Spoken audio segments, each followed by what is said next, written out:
Say my name, baby. DJ Khaled. Say my name, baby. DJ Khaled. You smart.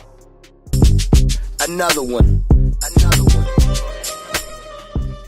Pendant longtemps, DJ Khaled ne donnait pas l'impression d'être simplement un nom de plus dans le hip-hop.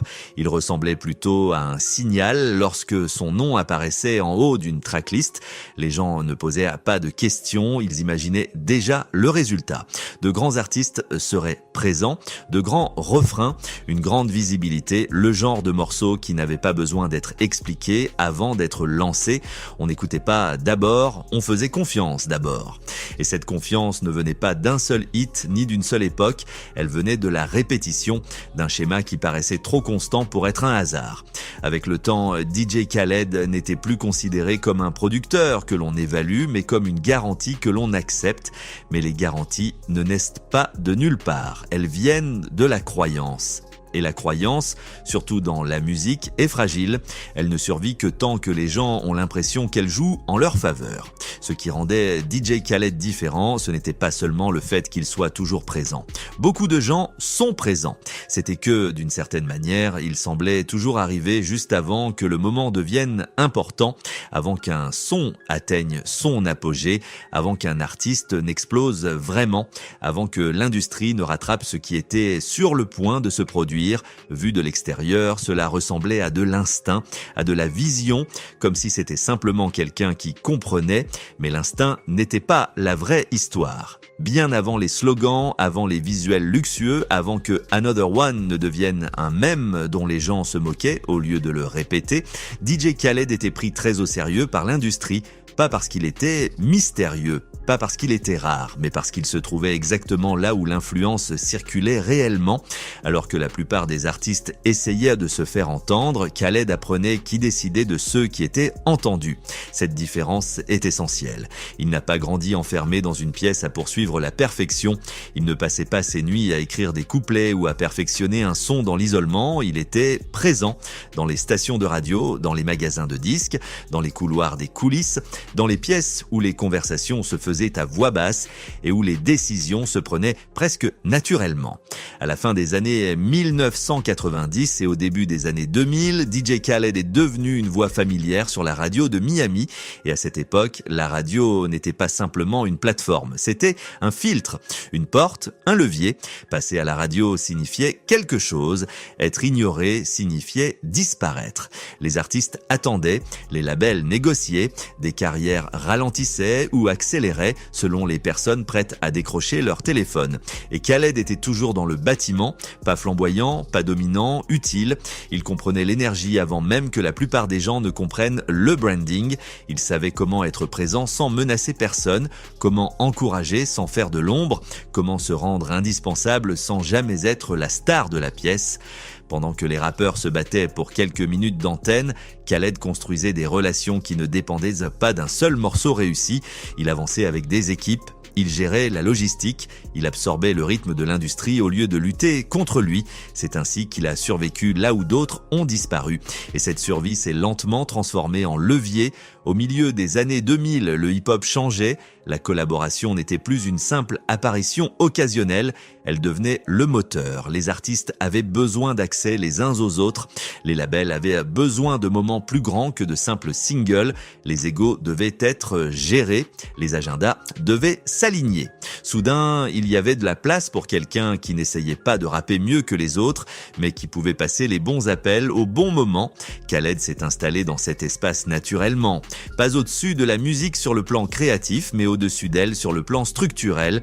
Lorsque ces projets ont commencé à prendre forme, ils ne ressemblaient pas à des albums au sens traditionnel.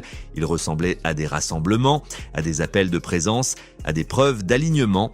On n'appuyait pas sur lecture en se demandant à quoi le son allait ressembler. On appuyait sur lecture pour voir qui allait apparaître.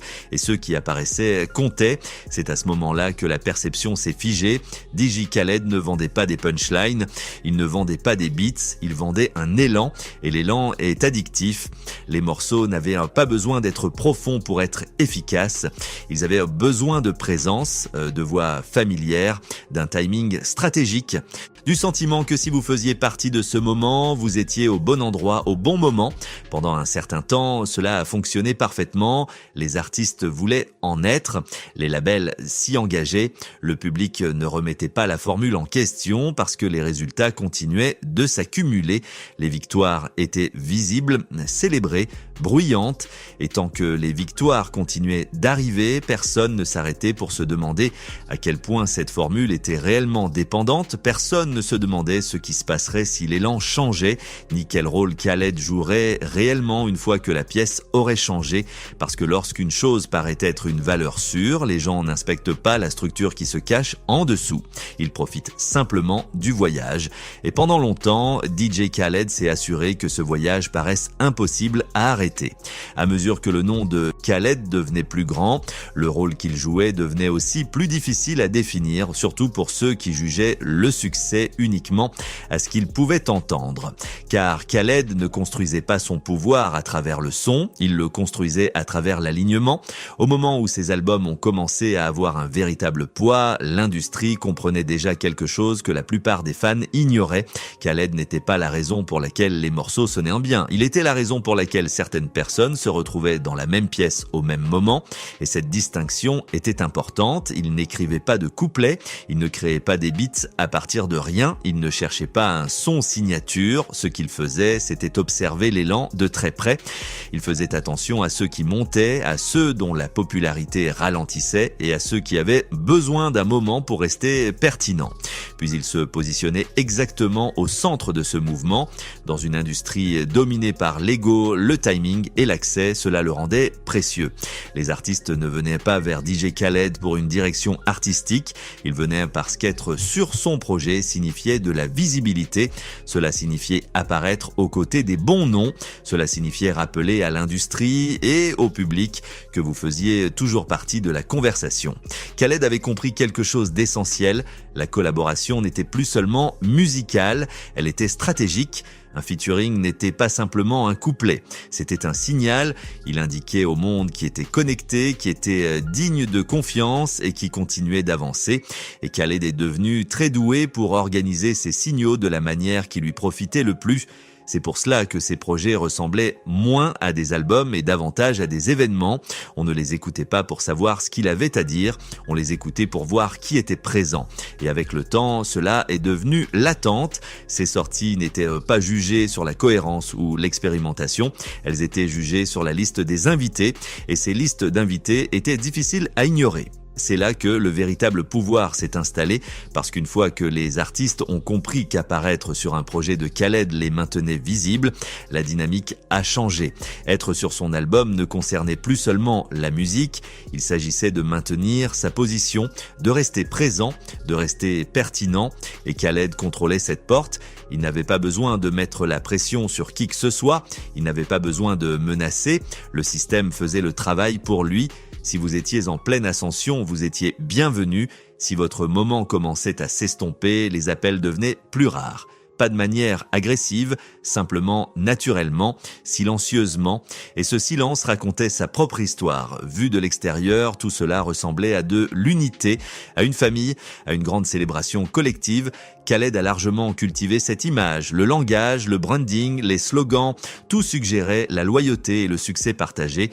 Mais structurellement, le système n'a jamais été horizontal, il était vertical. Khaled se tenait au sommet, non pas comme la voix la plus forte, mais comme l'organisateur, celui qui décidait quel nom apparaissait ensemble, quel moment était amplifié, quelle collaboration semblait inévitable. Ce système fonctionnait parce que l'industrie fonctionnait de la même manière. La radio comptait toujours, les labels contrôlaient toujours la portée, le streaming n'avait pas encore totalement aplati le terrain. Les artistes avaient encore besoin de quelqu'un pour ouvrir des portes qu'ils ne pouvaient pas ouvrir seuls, et Khaled s'est rendu synonyme de ces portes ouvertes. Mais cette position comportait un compromis que peu de gens remettaient en question à l'époque. Son succès ne venait pas du fait qu'il faisait progresser les artistes. Il venait du fait qu'il s'attachait à un élan qui existait déjà. Lorsque l'élan était fort, tout semblait généreux. Lorsqu'il ralentissait, les relations semblaient plus fragiles. Ce n'était pas personnel, c'était structurel. Et tant que l'industrie récompensait cette structure, Khaled paraissait intouchable. Son nom avait toujours du poids, ses projets semblaient toujours nécessaires, sa présence ressemblait toujours à un raccourci vers la pertinence. Mais sous la célébration, la formule était rigide. Elle exigeait que la culture continue d'évoluer de la même manière. Elle exigeait que les artistes aient toujours besoin d'un gardien de porte. Elle exigeait que l'élan circule dans des directions prévisibles et personne ne reste au sommet pour toujours. Le problème n'était pas que DJ Khaled faisait quelque chose de mal. Le problème était que tout son rôle dépendait d'un système qui changeait lentement, qu'il le reconnaisse ou non. À l'époque, presque personne ne s'en rendait compte. Parce que les victoires étaient encore bruyantes, les morceaux continuaient d'être joués, la marque paraissait toujours immense. Mais le pouvoir construit sur l'accès ne dure que tant que l'accès compte réellement, et ce détail, subtil, non dit, facile à ignorer, commençait déjà à remodeler tout ce qui allait suivre. Pendant longtemps, les fissures dans le système de DJ Khaled ne se sont pas manifestées sous forme de scandale, elles se manifestaient sous forme de silence. Il n'y avait pas de ruptures explosives, pas de querelles publiques spectaculaires, pas de tirades virales dirigées contre lui. Les gens n'étaient pas expulsés, ils cessaient simplement d'être appelés. Et dans une industrie où l'élan est tout, le silence parle plus fort que le conflit. L'un des premiers artistes à ressentir discrètement ce changement fut T-Pain. Pendant une période à la fin des années 2000, il était presque impossible de séparer un hymne de DJ Khaled de la voix de T-Pain. Ses mélodies ne se contentaient pas d'orner les morceaux, elles les portaient, les refrains, l'énergie, l'émotion, son son était intégré dans l'identité même de ses hits. To me, it sound like a bunch of karaoke. Hey yo, fuck the imposter! Fuck these kids! Ces morceaux n'étaient pas seulement améliorés par sa présence, ils en dépendaient. À l'époque, cela ressemblait à un partenariat.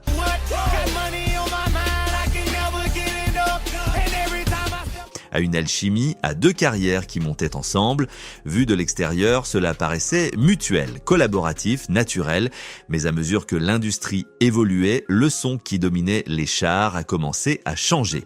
La vague mélodique et lumineuse a laissé place à quelque chose de plus sombre, plus brut, plus émotionnel, le centre de gravité s'est déplacé, de nouvelles voix, de nouvelles textures, de nouvelles ambiances, et presque sans annonce, le téléphone a cessé de sonner, il n'y a jamais eu de moment où T-Pain a été publiquement écarté. Pas de déclaration, pas de confrontation, il n'a pas été rejeté, il a été remplacé. Plus tard, lorsqu'il a parlé de cette période, ses mots ont résonné différemment de ce que les gens attendaient. Il n'y avait pas d'amertume, aucune accusation, seulement de la clarté. DJ Khaled travaille avec ceux qui sont populaires au moment présent, pas comme une plainte, comme une description. Plus révélateur encore, T-Pain a fini par expliquer que beaucoup de ses premiers morceaux avec Khaled n'étaient pas construits sur les paiements immédiats que les fans imaginaient. L'argent arrivait plus tard grâce aux droits d'édition. L'exposition arrivait immédiatement. Le pouvoir de négociation, en revanche, n'a jamais été égal. Le point n'était pas de dire que quelqu'un avait été volé. Le point était que les rôles n'avaient jamais été les mêmes. Khaled ne construisait pas des partenariats créatifs à long terme. Il assemblait des moments et les moments, par nature, passent. Cette même prise de conscience a frappé encore plus près pour Ice Hood. Ice Hood n'était pas simplement un collaborateur, il était l'un des premiers artistes signés sous l'empreinte du label de Khaled. Pendant des années, il a été le visage de la marque, en tournée, en promotion, représentant We The Best partout où ce nom circulait. Vu de l'extérieur, cela ressemblait à de la loyauté, à une famille, à une propriété partagée dans quelque chose qui grandissait. En coulisses, l'image était différente. Ice Hood a expliqué plus tard que malgré le branding, il n'y avait pas de véritable participation, pas de transparence, aucun sentiment de construire quelque chose qu'il possédait réellement. Le succès semblait collectif, mais la structure ne l'était pas. Il pensait grandir aux côtés de la marque. En réalité, il faisait grandir la marque. Cette prise de conscience n'a pas provoqué d'explosion, elle a simplement créé de la distance, une sortie silencieuse, une autre relation qui s'est éteinte sans drame. Et à ce moment-là, le schéma devenait de plus en plus difficile à ignorer. Les personnes qui passèrent dans l'orbite de DJ Khaled vivaient souvent la même trajectoire. Une visibilité intense, une association forte, puis finalement l'absence. Non pas à cause d'un conflit personnel, mais parce que l'élan s'était déplacé ailleurs. L'image publique de Khaled, elle, restait inchangée. Les slogans parlaient toujours d'unité. Le branding continuait de mettre en avant l'idée d'ensemble, mais structurellement, tout circulait dans une seule direction, vers le haut. Le système de DJ Khaled n'était pas conçu pour développer des artistes lentement, il était conçu pour exploiter la chaleur tant qu'elle existait. Cela le rendait incroyablement efficace et incroyablement impitoyable. Tant que l'industrie récompensait l'accès et le contrôle des portes, la machine continuait de fonctionner. Les gens acceptaient l'échange, de la visibilité en échange de pouvoir, de l'exposition en échange de contrôle. Mais tout système basé sur la rotation finit par révéler qui reste immobile. Au moment où ces histoires ont commencé à circuler discrètement, la culture évoluait déjà d'une manière qui allait exposer les limites de l'approche de Khaled. Les relations qui semblaient autrefois familiales ont commencé à paraître transactionnelles. Les collaborations qui semblaient autrefois généreuses ont commencé à paraître stratégiques. Et sans conflit public pour détourner l'attention, la vérité devenait plus difficile à éviter. DJ Khaled n'a pas perdu des gens parce qu'il avait changé. Il les a perdus parce que le système sur lequel il s'appuyait ne jouait plus en sa faveur. Et au moment où la culture a cessé de récompenser ce système, les fissures qui avaient toujours existé sont soudain devenues impossibles à ignorer. Pendant des années, la formule de DJ Khaled a continué de fonctionner même si le terrain en dessous commençait à changer. Les albums étaient toujours bruyants, les featuring étaient toujours nombreux, les lancements semblaient toujours coûteux. Sur le papier, rien ne paraissait cassé, mais la culture ne change pas d'un seul coup, elle change silencieusement, puis soudainement, et au moment où la plupart des gens s'en rendent compte, la décision a déjà été prise. L'année 2019 a été le moment où ce changement est devenu visible, pas parce que DJ Khaled a sorti un mauvais album, mais parce que pour la première fois, la culture récompensait quelque chose que son système ne pouvait pas contrôler. Cette année-là, Khaled a sorti Father of Azad. La promotion suivait un scénario familier, grandes annonces, featurings majeurs, confiance totale. Tout laissait penser qu'un nouveau numéro 1 était inévitable. Au même moment, un projet très différent entrait dans la conversation. Tyler, The Creator, a sorti Igor, pas de liste d'invités impressionnante, pas de singles évidents pour les clubs, pas de stratégie pensée d'abord pour la radio, juste une œuvre cohérente, étrange, émotionnelle, qui ne cherchait pas à dominer le moment, elle invitait les gens à y entrer. Et les gens ont répondu. Les streams ont explosé. La conversation s'est amplifiée, la connexion paraissait réelle. Lorsque les classements se sont stabilisés, Igor a débuté à la première place. DJ Khaled est arrivé deuxième. En soi, cela n'aurait pas dû être si important. Les artistes perdent des batailles dans les chars tout le temps. La plupart passent à autre chose. Khaled ne l'a pas fait. Au lieu de laisser passer le moment, il a réagi publiquement. Dans une vidéo qui s'est rapidement propagée, il a rejeté des albums comme Igor en disant que c'était le genre de musique que les gens n'écoutent pas vraiment.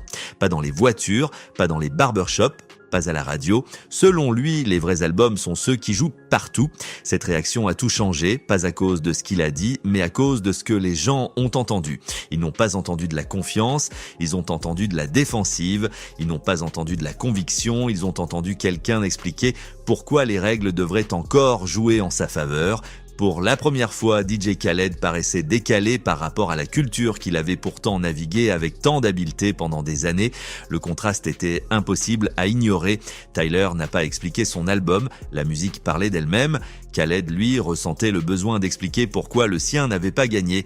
Et une fois que ce moment s'est installé, les gens ont commencé à regarder en arrière. Soudain, les citations motivantes semblaient moins inspirantes. L'auto-célébration constante semblait plus forte que les résultats. La célébration de la victoire paraissait réactive plutôt que joyeuse. En coulisses, l'attention aurait été encore plus forte. Des conversations dans l'industrie suggéraient que Khaled avait pris la défaite très personnellement. Les réunions devenaient inconfortables. La frustration apparaissait, les reproches circulaient. Publiquement, la marque restait positive, privément, la déception était réelle et cet écart comptait. Parce que lorsque les gens perçoivent un décalage entre le message et l'émotion qui se cache derrière, l'illusion se brise, le public ne se détourne pas toujours immédiatement, parfois il cesse simplement de s'impliquer et le timing ne pouvait pas être pire. À ce moment-là, la culture avait déjà commencé à récompenser quelque chose de différent. La vulnérabilité, le risque, l'identité artistique, des albums qui paraissaient impersonnels plutôt que fabriqués, des moments qui ne reposaient pas sur la domination. La force de Khaled avait toujours été le contrôle, mais ce moment exigeait l'abandon et au lieu de s'adapter, il a résisté. À partir de ce moment-là, DJ Khaled n'était plus perçu comme l'architecte de ce qui allait venir, il était vu comme le défenseur de ce qui appartenait au passé. L'excès a commencé à paraître plus lourd, la démonstration de richesse a semblé plus bruyante, les victoires ont paru expliquées plutôt que méritées, rien ne s'est effondré du jour au lendemain, mais quelque chose a changé de manière permanente. DJ Khaled n'a pas perdu sa pertinence en 2019, il a perdu son alignement et une fois que la culture cesse de vous voir comme aligné avec la direction qu'elle prend, chaque mouvement que vous faites ensuite est perçu différemment. Peu importe l'ampleur qu'il semble avoir, après 2019, DJ Khaled n'a pas disparu. Ce n'est pas ainsi que le pouvoir disparaît, il était toujours visible, toujours riche, toujours bruyant, son nom était toujours reconnu. Ses albums continuaient d'arriver avec confiance. En apparence, rien n'avait changé, mais l'énergie autour de lui, elle, avait changé. Des artistes qui semblaient autrefois inséparables de sa marque ont commencé à s'éloigner. Pas publiquement, pas dramatiquement, ils ont simplement cessé de graviter autour de lui, pas d'annonce, pas de déclaration, juste l'absence. Et dans une industrie construite sur la proximité, l'absence est bruyante. Pendant des années, le plus grand atout de DJ Khaled avait été l'accès, la capacité de passer un appel et d'obtenir une réponse, la capacité de transformer l'élan en moment, la capacité de rassembler les gens dans une même pièce. Mais l'accès ne fonctionne que si les gens veulent encore être dans la pièce. Une relation a rendu ce changement impossible à ignorer. Drake. Pendant longtemps, Drake avait été la sécurité ultime de Khaled. Lorsque Khaled avait besoin d'un moment fort, un featuring de Drake le garantissait presque toujours. Leur histoire était profonde. Khaled avait cru en Drake très tôt. Drake avait rendu cette confiance avec des hits qui ont marqué des époques. Mais lorsque le climat de l'industrie a changé et que des situations sont apparues où la loyauté semblait plus importante que la stratégie, Khaled est resté neutre. Il est resté silencieux. Il est resté prudent. Pour le public, cela semblait mature. Pour Drake, cela ressemblait à de la distance. Et Drake n'a jamais caché comment il réagit au silence. Au début de l'année 2025, DJ Khaled a commencé à teaser son prochain album, A Lamb of God. La promotion était cinématographique, de grands visuels, de grandes déclarations. Puis il l'a annoncé 2 morceaux avec Drake. Quelques minutes plus tard, Drake a répondu publiquement « Must be Drake Bell ». C'était tranchant, immédiat. Impossible à ignorer et en un instant, toute la promotion s'est effondrée, les publications ont disparu, l'élan s'est évaporé, le récit a échappé à Khaled en temps réel pour la première fois, la situation lui a échappé avant même qu'il ne puisse la façonner, il n'y a pas eu de grande confrontation, pas de rupture spectaculaire, juste un moment où l'histoire a avancé plus vite que lui et a continué sans lui. Ce moment comptait parce qu'il révélait quelque chose auquel les gens n'avaient jamais vraiment pensé auparavant. L'influence de Khaled n'était jamais venue de la musique elle-même. Elle venait de sa position, du fait qu'il était celui qui reliait les points, qui passait les appels, qui rassemblait les gens. Mais une connexion ne tient que lorsqu'elle est mutuelle. À cette même période, un autre malaise a commencé à apparaître. Pas de scandale, pas de révolte, juste l'impression que quelque chose sonnait faux. Les gens ne demandaient pas à DJ Khaled de prendre position ou de faire des déclarations. Ils ne cherchaient pas de discours, ils remarquaient le contraste. Alors que d'autres ralentissaient, reconnaissaient le moment ou ajustaient leur ton, Khaled restait exactement là où il avait toujours été. À célébrer, à publier du luxe, à renforcer son image, ce qui ressemblait autrefois à de la confiance a commencé à paraître déconnecté. La vidéo où on le voit être porté pour que ses chaussures ne touchent pas le sol est devenue un symbole de ce sentiment. Pour lui, c'était du statut. Pour beaucoup de gens qui regardaient, cela ressemblait à quelqu'un totalement coupé de tout ce qui existait en dehors de sa propre bulle. La réaction ne s'est pas limitée à des blagues, c'était de la fatigue, parce que la marque de DJ Khaled avait toujours reposé sur le fait d'être connecté, sur le fait de comprendre le moment, sur le fait de bouger avec la culture plutôt que au-dessus d'elle. Et soudain, les gens n'étaient plus sûrs qu'ils se trouvaient encore dans la même pièce. C'est là que les questions ont commencé discrètement. Que se passe-t-il lorsque l'élan ralentit? Que se passe-t-il lorsque l'accès n'est plus automatique? Que reste-t-il lorsque le système qui avait autrefois besoin de vous n'en a plus besoin?